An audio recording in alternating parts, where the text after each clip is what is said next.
क्या इस बार बीजेपी तमिलनाडु में अपनी सरकार बना पाएगी?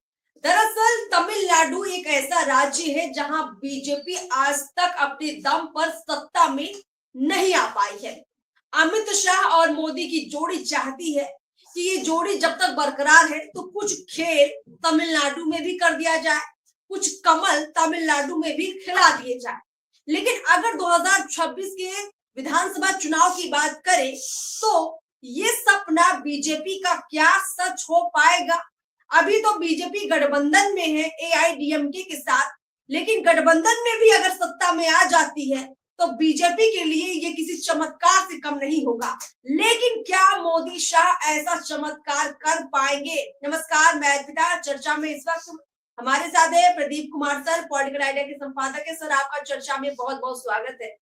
सर, कुल मिलाकर 2026 में 5 राज्यों में चुनाव है, असम, पश्चिम बंगाल, तमिलनाडु, पुडुचेरी और केरल में। आज हम बात करने वाले हैं तमिलनाडु की।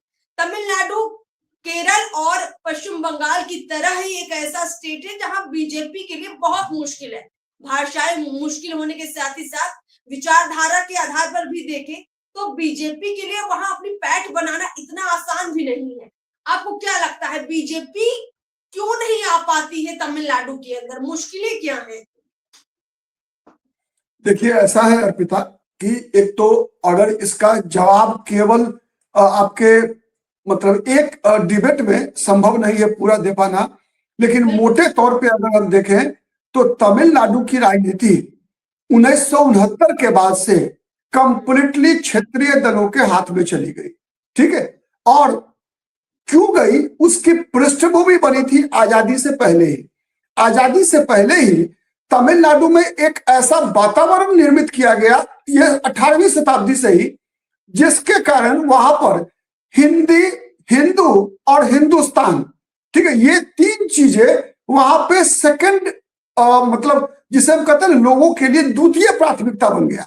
जबकि वस्तु स्थिति यह है अर्पिता, आपको आश्चर्य लगेगा कि भारत में तमिलनाडु एक ऐसा राज्य है जहां सबसे कम धर्मांतरण हुआ है हिंदुओं का, सबसे कम धर्मांतरण हुआ है। फिर भी तमिलनाडु में हिंदी से, हिंदू से हिंदुस्तान, मतलब इसीलिए हिंदुस्तान मैंने कहा, हिंदी हिंदू कह लीजिए, हिंदुस्तान नहीं कहिए उसको, का विरोध रहा वहां पर। ठीक है, आज भी देखा आपने, पिछले वर्ष जो है डीएमके के कुछ नेता और मंत्री, यहां तक कि स्टालिन के पुत्र उदयनिधि स्टालिन कहते क्या कि सनातन डेंगू है, हिंदुत्व जो है की तुलना कोरोना से और लंदफन से जो है ये इस प्रकार से करते हैं लोग वहां पर। ठीक, तो लेकिन आज भी वहां धर्मांतरण सबसे कम हुआ। मालूम है आपको, मात्र 5%, 6% लगभग ईसाई हैं और 5% के आसपास मुसलमान है, वहां 11%। जबकि आसपास के राज्य देखिए, केरल मुसलमान ईसाई मिलाकर 50%, ठीक है, कर्नाटक मुस्लिम और ईसाई मिलाकर लगभग 24%, तेलंगाना और आंध्र प्रदेश दोनों को मिला दीजिए, क्योंकि अभी 10 साल पहले अलग अलग हुए हैं ये दोनों राज्य, दोनों को मिला दीजिए तो लगभग ईसाई और मुसलमान मिलाकर लगभग 25%। बीच में एक टापू है तमिलनाडु जहां मात्र 10% हिंदू माने का कन्वर्जन हुआ। कारण क्या है, वहां कई सांस्कृतिक आंदोलन चले। उत्तर भारत जाना जाता है राजनीतिक आंदोलनों के लिए, और लेकिन तमिलनाडु जो है सांस्कृतिक आंदोलन का केंद्र रहा। एक दूसरा, कभी भी वहां मुगल शासक नहीं पहुंच पाए, मुगल शासकों को भी तमिलनाडु के लोगों ने कभी भी घुसने नहीं दिया। टीपू सुल्तान की अगर बात करेंगे अगर, ठीक है, तो टीपू सुल्तान कहां, कर्नाटक, हैदराबाद में निजाम का शासन रहा, त्रावणकोर मतलब केरल तक गया, वो मोपला वगैरह सब कब्जा किया, लेकिन तमिलनाडु में नहीं घुस पाया। जो वर्तमान तमिलनाडु का एरिया है वहां नहीं घुस पाया। कारण है उसका, तमिलनाडु के लोग सांस्कृतिक रूप से अपने आप को बहुत ही बांध के रखा है, जिससे कि बाहरी कोई घुस नहीं सके। ठीक है, तो ये एक इतिहास। तो उसमें क्या हुआ कि रामास्वामी पेरियार, ये समझ ये आ रहा है कि चूंकि बीजेपी एक राष्ट्रीय पार्टी है, कांग्रेस एक राष्ट्रीय पार्टी है, तो उनके क्षेत्रीय हितों को लेकर उतनी सजग कभी नहीं दिखी, क्योंकि उनके मुद्दे राष्ट्रीय मुद्दे रहे होंगे, उनकी विचारधारा राष्ट्रीय स्तर से जुड़ी रही होगी। तो जो तमिलनाडु के अपने सांस्कृतिक जो पैमाने हैं उन पर ये खरे नहीं उतर पाए अभी तक, और शायद इसीलिए वहां क्षेत्रीय पार्टियां अभी तक ज्यादा एक्टिव रही, चाहे डीएमके की बात करें, एआईडीएमके की बात करें, उनका गढ़ बन गया तमिलनाडु में। अगर 26 की बात करें तो वहां कोशिशें तो काफी कर रही है बीजेपी। अमित शाह पूरी तैयारी में लगे हैं कि कुछ कमाल कर दे, मोदी की रैलियों की तैयारियां हो रही हैं। अब क्या वहां सांस्कृतिक रूप से कुछ बदलाव करने की तैयारी में भी बीजेपी है? क्योंकि सनातन को डेंगू कहना अपने आप में कहीं ना कहीं ये सनातन के खिलाफ जो विचारधारा पैदा की जा रही तमिलनाडु के अंदर, आज की नहीं है, दशकों से ये प्रयास हो रहे हैं। तो क्या पहले इसको खत्म करने के प्रयास भी बीजेपी करेगी? क्या लगता है सर?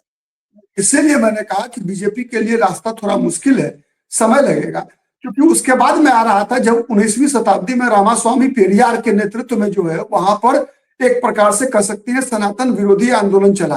ठीक है, नाम था उसका ब्राह्मण विरोधी आंदोलन, लेकिन दरअसल वो पूरा का पूरा सनातन और हिंदुत्व की अवधारणा को ही झकझोर डाला रामास्वामी पेरियार का आंदोलन ने। ठीक है, तो उसके कारण उसी का असर आने वाले दिनों में 1969 तक पूरा असर पड़ा। हिंदी का विरोध वहां जबरदस्त हुआ, उसके परिणाम स्वरूप कांग्रेस पार्टी वहां से उखड़ गई। जबकि कांग्रेस पार्टी के तमिलनाडु में मद्रास में बड़े नेता हुआ करते थे कामराज प्लान आपने सुना होगा, जो इंदिरा गांधी को सत्ता में इतना मजबूत करने में कामराज का सबसे बड़ा योगदान रहा। फिर भी वहां से 1969 में कांग्रेस उखड़ी तो फिर दोबारा बैठ नहीं पाई। उसके बाद से तमिलनाडु के राजनीति में एक और चीज हुआ कि तमिलनाडु में एक और चीज हुआ कि तमिलनाडु में वहां पर जो स्थानीय क्षेत्रीय दल, ठीक है, क्षेत्रीय दलों में देखेंगी तो फिल्म अभिनेताओं का बड़ा क्रेज रहा। ठीक है, चाहे वो एमजी रामचंद्रन रहे हो, पहले करुणानिधि रहे हो, जयललिता रही है। एआईएडीएमके के संस्थापक थे एमजी रामचंद्रन, डीएमके में बड़ी भूमिका थी एम करुणानिधि की। ठीक है, जयललिता उसके बाद आई एमजी रामचंद्रन के बाद। तो इसीलिए स्टार वॉर जो चलता रहा ना, उस स्टार वॉर के कारण जो है आप कह सकती है एक तरह से अर्पिता कि स्टार वॉर के कारण वहां पर एआईएडीएमके और डीएमके की लड़ाई के बीच में कांग्रेस धीरे धीरे कमजोर होती गई। रही बात भारतीय जनता पार्टी की, तो भारतीय जनता पार्टी तो 2014 से नरेंद्र मोदी के बाद तमिलनाडु में प्रयास ही कर रही है। हाँ, अब थोड़ा सा आधार नरेंद्र मोदी की लोकप्रियता के बाद मिला है। नरेंद्र मोदी की भारतीय जनता पार्टी लगातार प्रयास कर रही है कि तमिलनाडु में घुसा जाए, और इसमें काशी तमिल संगमम लगातार 4-5 वर्षों से भारतीय जनता पार्टी आयोजित करती है तमिलनाडु पूरे देश भर में। ठीक है, जिससे कि काशी से तमिलनाडु के लोगों को जोड़ा जा सके, अयोध्या से रामेश्वरम को जोड़ा जा सके। ठीक है, तो इस प्रकार की भारतीय जनता पार्टी की लगातार रणनीति बन रही है, चल रहा है। भारतीय जनता पार्टी लगातार तिरुवनंतपुरम को कन्याकुमारी, ठीक है, मतलब एक सांस्कृतिक तमिलनाडु को भारत की संस्कृति से कैसे जोड़ा जाए, इस पर लगातार भारतीय जनता पार्टी काम कर रही है।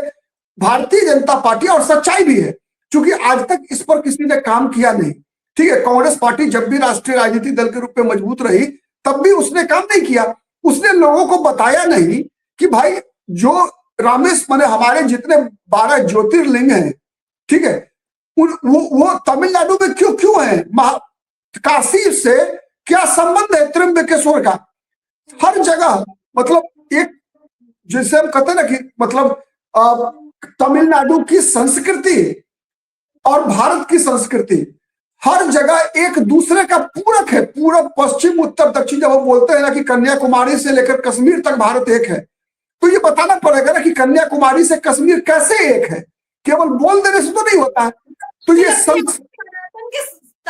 तमिलनाडु अपने आप में सनातन का सबसे बड़ा केंद्र है, और वो जो आस्था लोगों के मन में है, वो आस्था बाकी देश के हिस्सों से भी जुड़े, उसको लेकर बीजेपी प्रयास कर रही है। और वहीं से वो बदलाव होगा जब बीजेपी को मौका मिलेगा तमिलनाडु के अंदर घुसने का, क्योंकि सनातन को लेकर जो बीजेपी अर्पिता बताने का प्रयास कर रही है कि जो स्थिति हमारे यहाँ उत्तर भारत में गंगा की है, वही कावेरी है। वहां गंगा और कावेरी में कोई अंतर नहीं है।